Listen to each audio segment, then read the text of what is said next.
ਸ਼ਲੋਕ ਪਉਣ ਗੁਰੂ ਪਾਣੀ ਪਿਤਾ ਮਾਤਾ ਧਰਤੁ ਮਹਤੇ। ਦਿਵਸ ਰਾਤ ਦੋਏ ਦਾਈ ਦਾਇਆ ਖੇਲੇ ਸਗਲੇ ਜਗਤ। ਚੰਗਿਆਈਆਂ ਬੁਰਿਆਈਆਂ ਵਾਚੇ ਧਰਮ ਹਦੂਰ। ਕਰਮੀ ਆਪੋ ਆਪਣੀ ਕੇ ਨੇੜੇ ਕੇ ਦੂਰ। ਜਿਨੀ ਨਾਮ ਧਿਆਇਆ ਗਏ ਮਸਕਤ ਘਾਲ। ਨਾਨਕ ਤੇ ਮੁਖ ਉਜਲੇ ਕੀਤੀ ਛੁੱਟੀ ਨਾਲ। ਜਿਨੀ ਨਾਮ ਧਿਆਇਆ ਗਏ ਮੁਸਕਤ ਘਾਲ। ਨਾਨਕ ਤੇ ਮੁਖ ਉਜਲੇ ਕੀਤੀ ਛੁੱਟੀ ਨਾਲ। ਗੁਰੂ ਨਾਨਕ ਦੇਵ ਜੀ ਮਹਾਰਾਜ ਦੀ ਪ੍ਰਥਮ ਰਚਨਾ ਜਪਜੀ ਸਾਹਿਬ ਸ਼ਲੋਕ ਤੋਂ ਆਰੰਭ ਹੋਈ ਔਰ ਸ਼ਲੋਕ ਤੇ ਸਮਾਪਤ ਹੋਈ। ਜਪਜੀ ਸਾਹਿਬ ਦਾ ਪ੍ਰਥਮ ਸ਼ਲੋਕ ਆਦਿ ਸੱਚ ਜੁਗਾਦ ਸੱਚ ਐਬੀ ਸੱਚ ਨਾਨਕ ਹੋਸੀ ਵੀ ਸੱਚ, ਇਹ ਉਪਕਰਮ ਸੀ। ਜਪਜੀ ਸਾਹਿਬ ਦਾ ਅਖੀਰਲਾ ਸ਼ਲੋਕ ਪਉਣ ਗੁਰੂ ਪਾਣੀ ਪਿਤਾ ਮਾਤਾ ਧਰਤ ਮਹਤ, ਇਹ ਉਪ ਸੰਗਾਰ ਬਣ ਗਿਆ। ਸਮਾਪਤੀ ਦੀ ਉਪਮਾ ਉਹ ਆਰੰਭਤਾ ਦੀ ਉਪਮਾ। ਗੁਰੂ ਘਰ ਵਿੱਚ ਸਿੱਖ ਜਗਤ ਵਿੱਚ ਕਰੀਬਨ ਹਰ ਦੀਵਾਨ ਦੀ ਸਮਾਪਤੀ ਤੋਂ ਬਾਅਦ ਇਸ ਸ਼ਲੋਕ ਦੇ ਪੜਨ ਦੀ ਵੀ ਮਰਿਆਦਾ ਰਾਹਿਜ ਹੋਈ ਔਰ ਥਾਂ ਥਾਂ ਤੇ ਇਹ ਪੜਿਆ ਜਾਂਦਾ ਹੈ।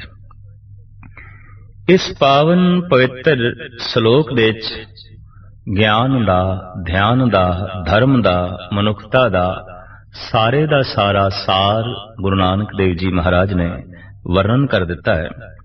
ਆਪ ਪ੍ਰਥਮ ਇੱਥੋਂ ਆਰੰਭ ਕਰਦੇ ਨੇ, ਪਉਣ ਗੁਰੂ ਪਾਣੀ ਪਿਤਾ ਮਾਤਾ ਧਰਤੇ ਮਹਤ। ਤਿੰਨ ਹੀ ਰਿਸ਼ਤੇ ਜਗਤ ਦੇ ਸਿਰਮੌਰ ਨੇ ਔਰ ਇਹਨਾਂ ਰਿਸ਼ਤਿਆਂ ਤੋਂ ਬਾਅਦ ਹੀ ਬਾਕੀ ਦੇ ਰਿਸ਼ਤੇ ਚੱਲਦੇ ਨੇ। ਗੁਰੂ ਦਾ ਰਿਸ਼ਤਾ, ਮਾਤਾ ਦਾ ਰਿਸ਼ਤਾ ਤੇ ਪਿਤਾ ਦਾ ਰਿਸ਼ਤਾ। ਅਗਰ ਮਾਂ ਬਾਪ ਨਹੀਂ ਤਾਂ ਬਾਕੀ ਰਿਸ਼ਤਿਆਂ ਦਾ ਜਨਮ ਨਹੀਂ ਹੁੰਦਾ। ਫਿਰ ਪੁੱਤਰ ਕਿੱਥੇ, ਭੈਣਾਂ ਕਿੱਥੇ, ਭਰਾ ਕਿੱਥੇ, ਪੋਤਰੇ ਕਿੱਥੇ। ਮੂਲ ਤੇ ਮਾਂ ਬਾਪ ਨੇ। ਇਸੇ ਤਰੀਕੇ ਨਾਲ ਅਧਿਆਤਮਿਕ ਦੁਨੀਆ ਦੇ ਸਿਰਮੌਰ ਹੈ ਗੁਰੂ। ਅਗਰ ਗੁਰੂ ਹੀ ਨਹੀਂ ਤੇ ਬਾਕੀ ਰੱਬ ਗੁਣ ਕਿੱਥੇ, ਆਨੰਦ ਕਿੱਥੇ, ਸਹਿਜ ਕਿੱਥੇ, ਸੀਤਲਤਾ ਕਿੱਥੇ। ਔਰ ਜੇ ਮਾਂ ਬਾਪ ਨਹੀਂ ਤਾਂ ਸਰੀਰ ਕਿੱਥੇ, ਜਾਂ ਪੁੱਤਰ ਪੋਤਰੇ ਤੇ ਬਾਕੀ ਦਾ ਪਰਿਵਾਰ ਕਿੱਥੇ। ਤਾਂ ਸਮੁੱਚੇ ਪਰਿਵਾਰ ਦਾ, ਸੰਸਾਰਿਕ ਪਰਿਵਾਰ ਦਾ ਜੈਸੇ ਮੂਲ ਹੈ ਮਾਤਾ ਪਿਤਾ, ਤੈਸੇ ਅਧਿਆਤਮਿਕ ਪਰਿਵਾਰ ਦਾ ਸਿਰਮੌਰ ਹੈ ਗੁਰੂ। ਜਿਹਦੇ ਮਾਂ ਬਾਪ ਦੀ ਕੋਈ ਹੋਂਦ ਨਹੀਂ ਬਣ ਸਕੀ, ਦਰਅਸਲ ਅਜੇ ਉਸ ਦੀ ਵੀ ਹੋਂਦ ਨਹੀਂ ਬਣੀ। ਤੇ ਜਿਸ ਦੀ ਗੁਰੂ ਦੀ ਹੋਂਦ ਨਹੀਂ ਬਣੀ ਅਜੇ, ਜਿਹਨੇ ਗੁਰੂ ਹੀ ਨਹੀਂ ਧਾਰਨ ਕੀਤਾ, ਮੁਸ਼ਕਿਲ ਹੈ ਅਧਿਆਤਮਿਕ ਗੁਣ ਉਸ ਦੀ ਝੋਲੀ ਦੇ ਚਾਉਣ। ਪਰ ਹੁਣ ਇੱਥੇ ਸਵਾਲ ਪੈਦਾ ਹੁੰਦਾ ਹੈ, ਮਾਂ ਬਾਪ ਦੀ ਦੇਣ ਪ੍ਰਾਕਿਰਤਿਕ ਹੈ। ਮਾਂ ਬਾਪ ਜਨਮ ਤੋਂ ਮਿਲਦੇ ਨੇ, ਗੁਰੂ ਜਨਮ ਤੋਂ ਨਹੀਂ ਮਿਲਦਾ। ਗੁਰੂ ਦੀ ਪ੍ਰਾਪਤੀ ਤਾਂ ਜੀਵਨ ਨਾਲ ਹੁੰਦੀ ਹੈ, ਸੰਘਰਸ਼ ਨਾਲ ਹੁੰਦੀ ਹੈ, ਖੋਜ ਨਾਲ ਹੁੰਦੀ ਹੈ, ਟੋਲ ਨਾਲ ਹੁੰਦੀ ਹੈ।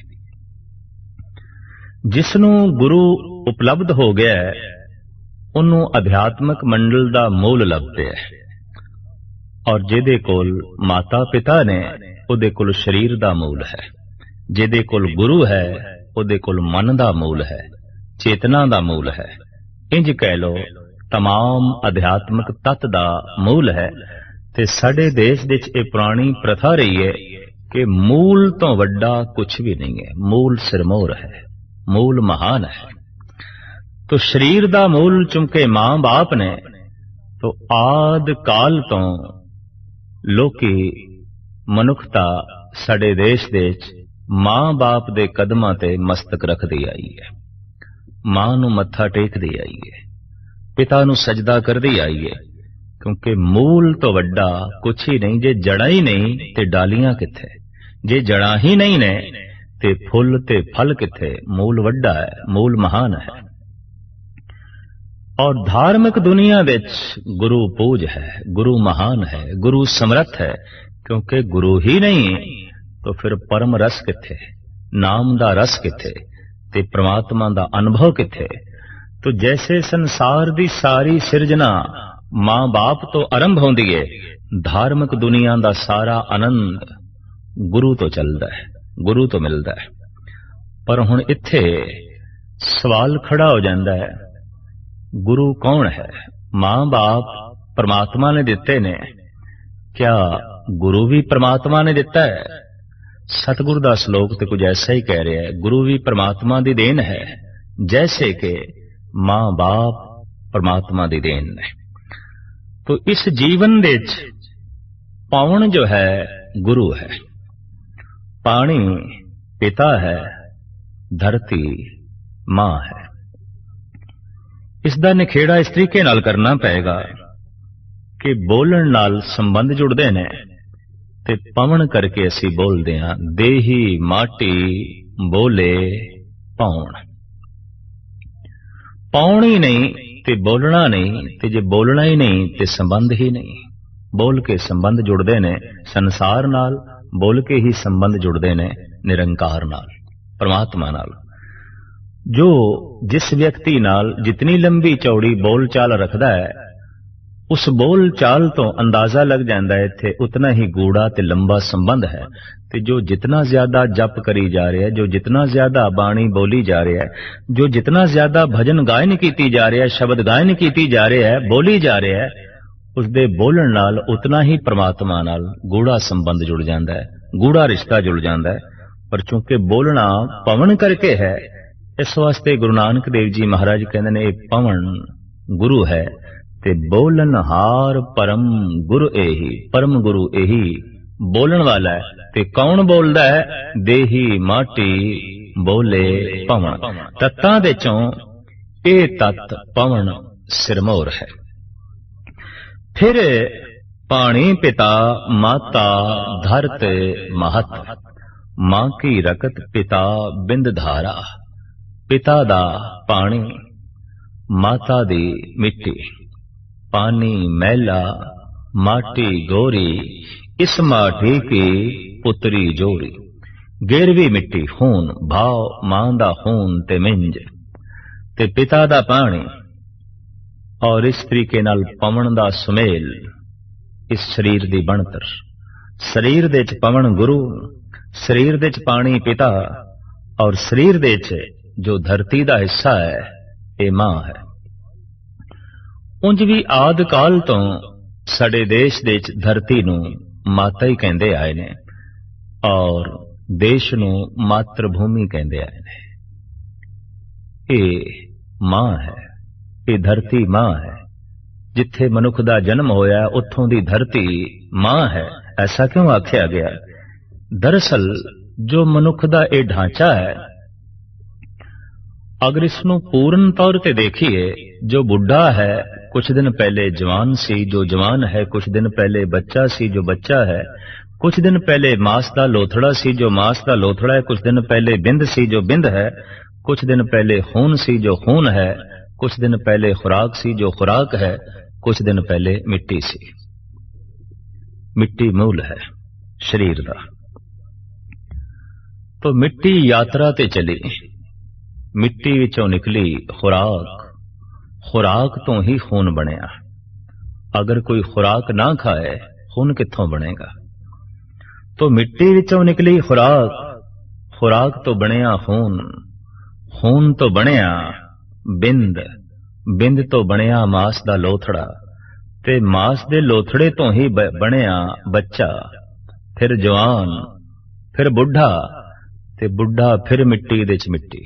कबीर धूल सकेल के पुड़िया बांधी दे, दिवस चार को पेखना अंत खे की खे। तो शरीर दा मूल तत्व ये धरती है और इस धरती दे च, इस मिट्टी दे च पानी है ताकि इस मिट्टी दे च हरकत होवे ते पानी ते मिट्टी दा संबंध जोड़ के रखे है पवन ने। तो जोड़ा संबंध जोड़े ते गुरु है। शरीर दे च प्राणा ने, श्वासा ने, पवन ने बकायदा संबंध जोड़ के रखे है सारे तत्तां दा।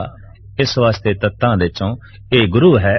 बाहरली दुनिया दे च गुरु परमात्मा नाल संबंध जोड़ के रखदा है, आत्मा नूं परमात्मा नाल जोड़ के रख देंदा है। इस वास्ते ओ शब्द जिहदे बोलदियां आत्मा परमात्मा नाल जुड़ जाए वो गुरु है।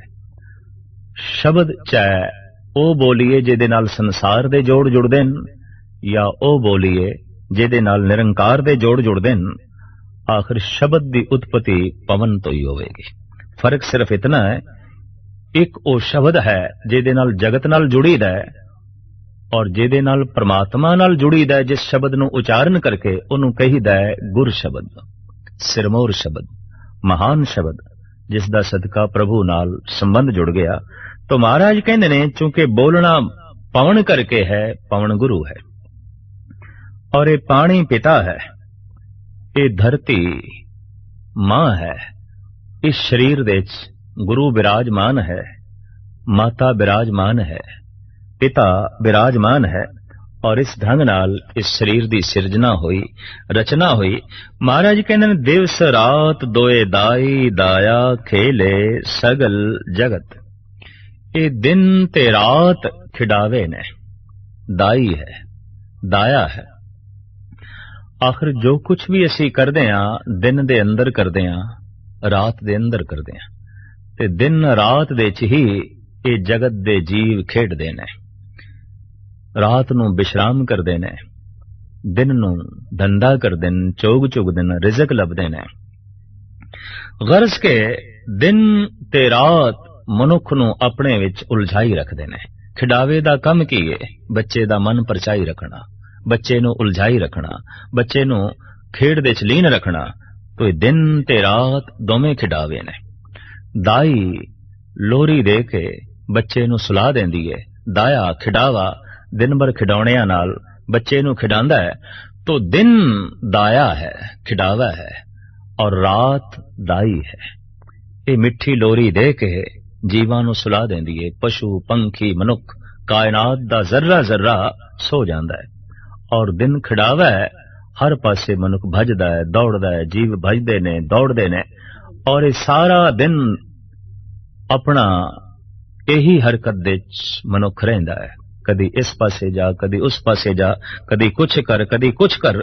ये सारी हरकत चूंकि दिन दे अंदर है तो साहिब कहंदे ने दिन खिडावा है ते विश्राम रात नूं है। इस वास्ते रात दाई है।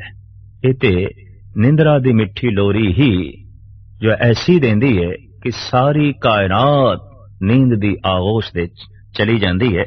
इस वास्ते साहिब कहने दिन ते रात दाई ते दाया ने खेले सगल जगत। इहदे च ही तमाम जगत दे जीव खेड रहे ने, विचर रहे ने। चंगियां आईयां बुरियां आईयां वाचे धर्म हदूर।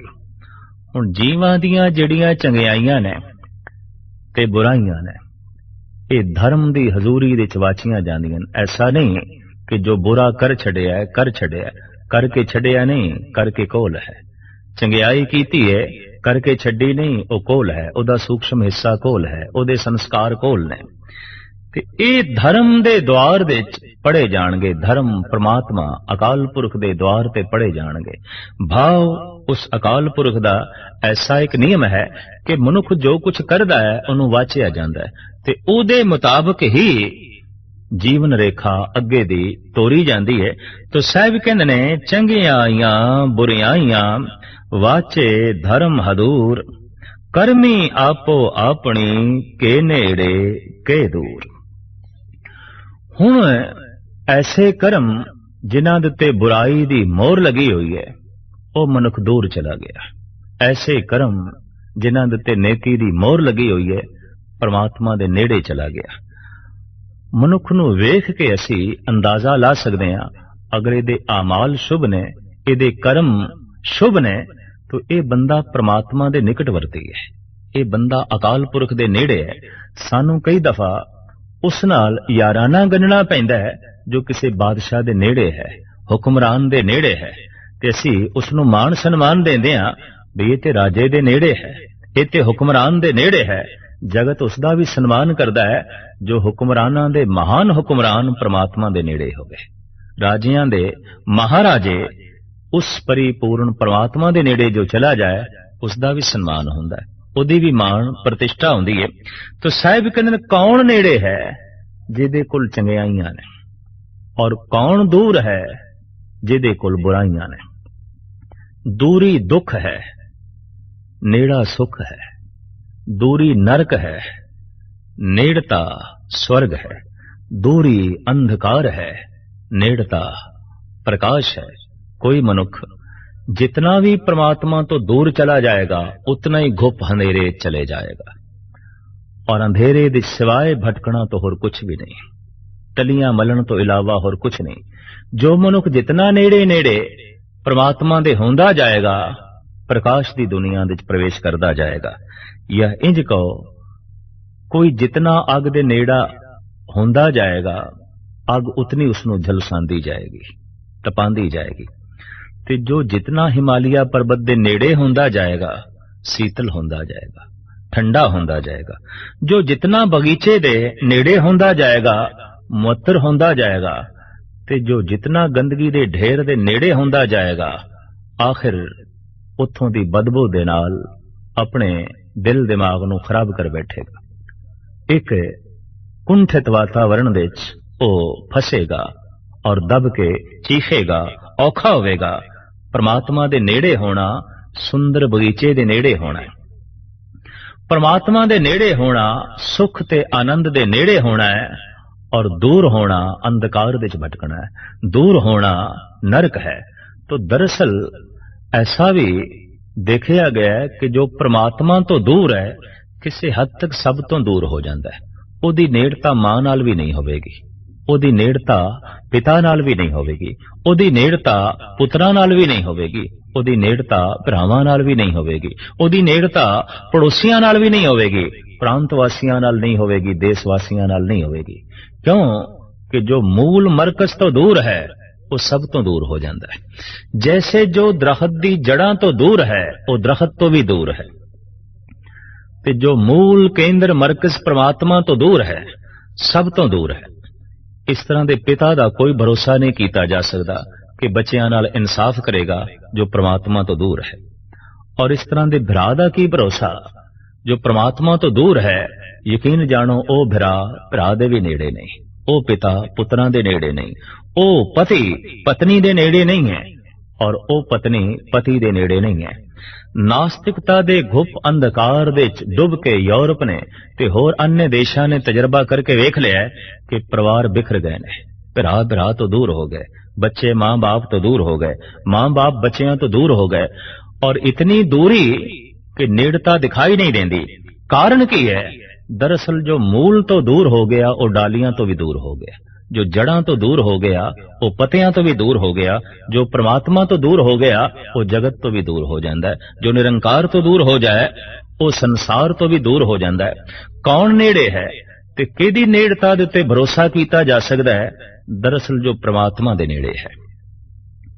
शेख सादी ईरान दे प्रसिद्ध सूफी संत दा कहना है कि खुदा तरस बायद अमानत गुजार, जिहदे कोल धन दी असमत दी इज्जत दी परिवार दी मुल्क दी या कौम दी अमानत रखनी है, वेख लेना उसका खुदा तरस होना बड़ा लाजमी है।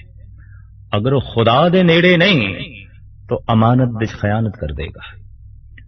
जो असमत उसनू सौंपी है वो सही सलामत नहीं वापस लौटन लगे, जो दौलत उसनू सौंपी है वो खयानत होवेगी। वो कौमी पद्धर ते खयानत करेगा, वो देश पद्धर ते खयानत करेगा। अमानत उसनू सौंपनी है दरअसल जिहड़ा परमात्मा दे नेड़े है।